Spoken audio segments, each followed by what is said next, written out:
Igal aastal annavad Eesti erinevad ruumikultuuriga tegelevad institutsioonid välja oma aastapreemiaid. Arhitektuur, ehitatud keskkond on see, kus me igapäevaselt elame ja seetõttu kindlasti need preemiad on olulised, et näidata seda meie ruumikultuuri kõige tippteoseid. Ja seetõttu ka see on ühelt poolt tunnustus meie headele loojatele, aga teiselt poolt ka avalikkusele sellised juhised võib-olla, et mida vaadata.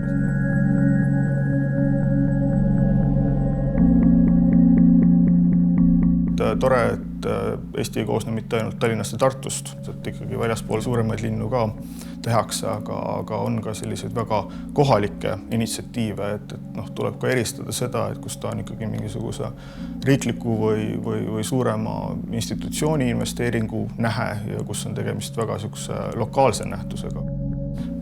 Et see kindlasti ka jällegi mitmekesistab seda arhitektuuripilti meil, et ei ole ainult majad või siis mingisugused ehitatud keskkonnad, mida tuleb arhitektuuri puhul silmas pidada, vaid ikkagi ka kogu see komplekt erinevaid tegevusi ja selliseid kaasnähteid.